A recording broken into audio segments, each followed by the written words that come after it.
Life and death depend on this discourse. That's what makes the Gita special. That's what is happening on the battlefield. Beautiful, breathtaking, real.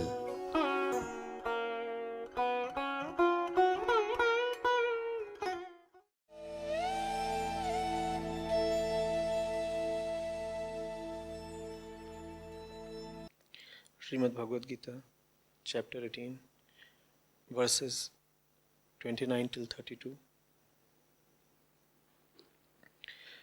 Hear thou the triple distinction of intellect and fortitude according to the Gunas, as I declare them exhaustively and severally, O Dhananjaya. That which knows the paths of work and renunciation, right and wrong action, fear and fearlessness, bondage and liberation, that intellect, O Pārtha, is Satvik. That which has a distorted apprehension of Dharma and its opposite, and also of right action and its opposite, that intellect, O Pārtha, is Rājasika. That which enveloped in darkness regards adharma as dharma and views all things in a perverted light, that intellect, O Pārtha, is tamasic. The question reads, Sir Namaste. Today's pop spirituality says there is no right and wrong. They claim that everything is fine as it is, and it is one's way of looking at it that is making things seem right and wrong. However, here Sri Krishna specifically talks of knowing about right and wrong action for Satvik intellect. What is it that pop spirituality is missing? No, the pop spirituality isn't missing something, it's carrying a lot. It's carrying a lot that it needs to drop and miss. What is it carrying?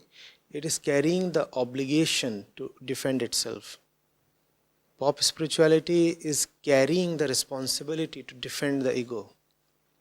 And that's what makes it come up with outrageous and amusing claims and principles. You see, as you said, there is a neo-cult today that says there is nothing right or wrong. For whom? For whom? Come to your senses. Let's talk life. Let's talk facts. In every situation, isn't there something right or wrong for you? Will you sip your pizza? Will you? Will you eat your drink? Will you chew your beer?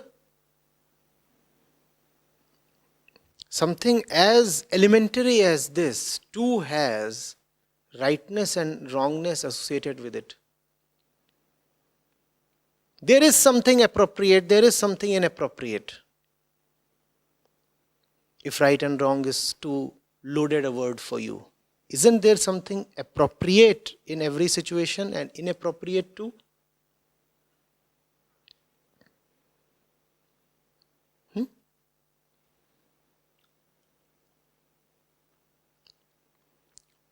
What is it that decides the appropriateness of something?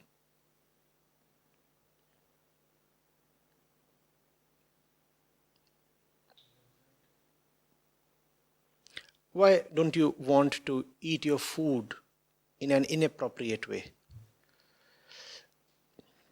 Make it clearer. Why don't you want to have inappropriate food in the first place? Hurts. Pain. Right? Congestion. Suffering. Suffering.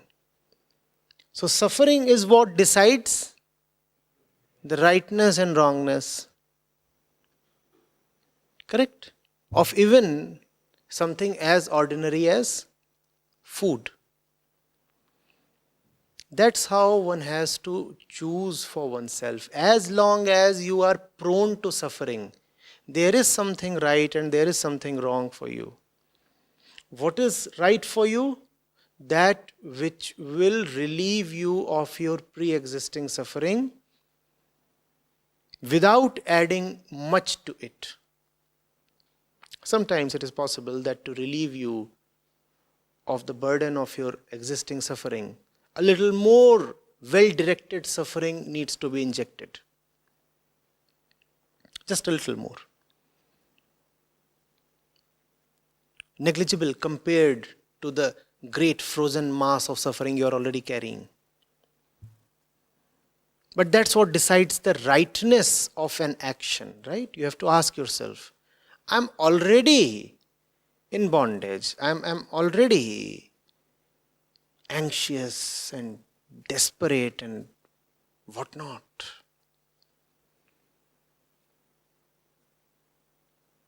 I'm a bundle of 40 kinds of neurosis walking together. I'm certainly not all right. And I owe at least this much honesty to myself. So there is something right for me. And there is something wrong for me. That which would further aggravate my condition of suffering is that which is wrong for me, obviously. So when people say there is nothing right and there is nothing wrong, you need to ask them, for whom? For whom? There are two people for whom there is nothing right and nothing wrong anymore. One, people who are physically dead. Secondly, people who are spiritually dead or liberated. Once you are physically dead, there is nothing right or wrong for you. And once which you are spiritually liberated, which is also called spiritual death, then again there is nothing right or nothing wrong for you, because now no action can hurt your ego now, because you have gone beyond the ego. To suffer, you first need to be identified with the ego. Only the ego suffers. Hence, when you transcend the ego, the very possibility that you could be hurt or suffer vanishes. Hence, now nothing is right or wrong for you. Now things are just as they are. Now you don't need to change anything. Now you don't need to modify anything. Now you don't need to target anything. Now you don't need to be purposeful. But only when you have transcended the ego, only the liberated one has the right to say, there's nothing right, nothing wrong. Because it's a statement in the absolute. And statements in the absolute and of the absolute must not be uttered by those who are still deeply living in the relative and dualistic domain. It doesn't befit you. It will harm you badly. Certain things are not for you, not yet at least. Let the sage say, there's nothing right, nothing wrong. Who are you to say that? Have you paid the price as fully and as honestly as the sage has? Then it's quite unbecoming and a misdemeanor on your part to be boastfully talking like a sage.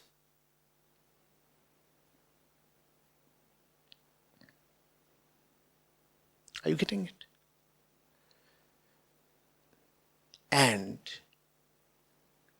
999 out of 1,000 people are not liberated. That's an understatement, obviously. You could say 999.99999. There can be no stats in this, but we know for ourselves. If we look at the world around us, we could easily see, yes, people are in bondage. And if people are in bondage, then there is something right for them and something wrong for them. What's pop spirituality trying to do? It's trying to convince you of something very imaginary. It is trying to convince you that you have $1 billion when actually you are a pauper. It is trying to convince you that you have arrived when the fact is that you have not even properly begun the journey. And if you convince a beginner that he has already arrived, then you are inflicting upon him a delusion that will totally destroy his power and resolve to journey.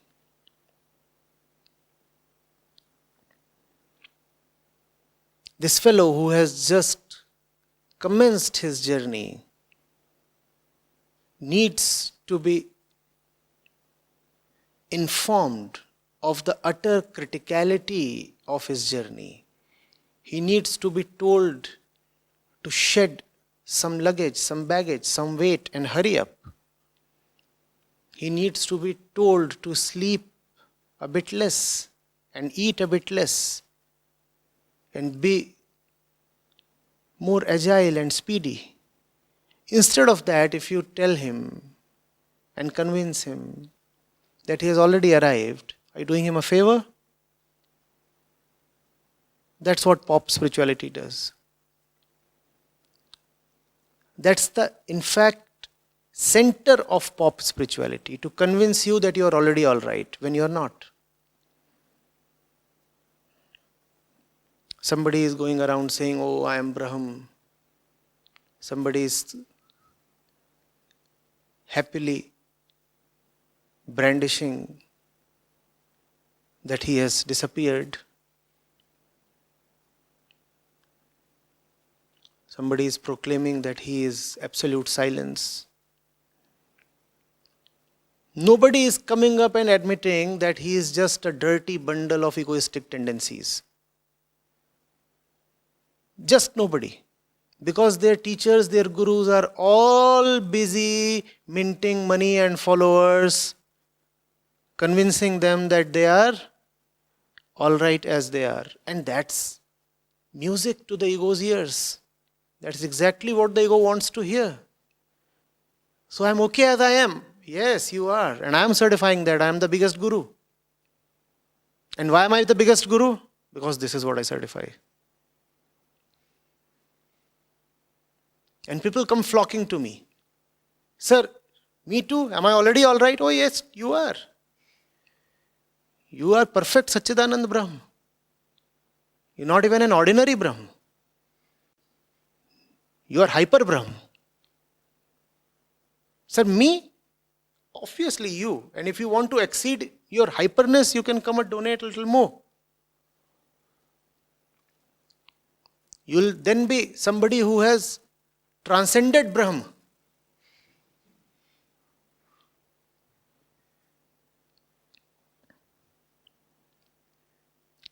Sir, me, look at me, sir, I'm there in this corner, sir. I'm a wretched soul. I'm a criminal. I have been doing all kinds of obnoxious things. And I'm already planning my next murder. The Guru doesn't respond. And why doesn't the Guru respond? But I can't hear you. You are perfect silence. You are mauna. There is nothing. There is just silence. He's a wretched murderer planning the next shootout. No. Only silence is the truth. Even if you fire a gun, there will be no sound because only silence is there. But sir, that fellow will bleed and die. No, nobody dies. Only the truth is, all that lives and dies is anyway false. The court might now indict him and convict him.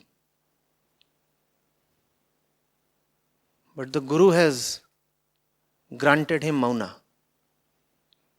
silence. So for all the wretched ones. This pop spirituality is a great refuge. You are already okay. Who wants to hear the truth, especially if it is bitter?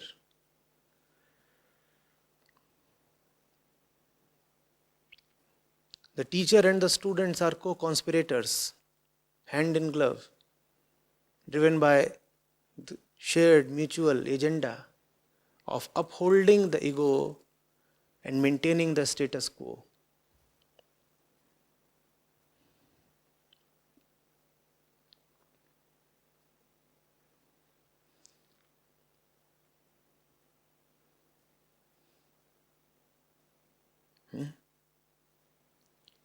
It's a dirty game.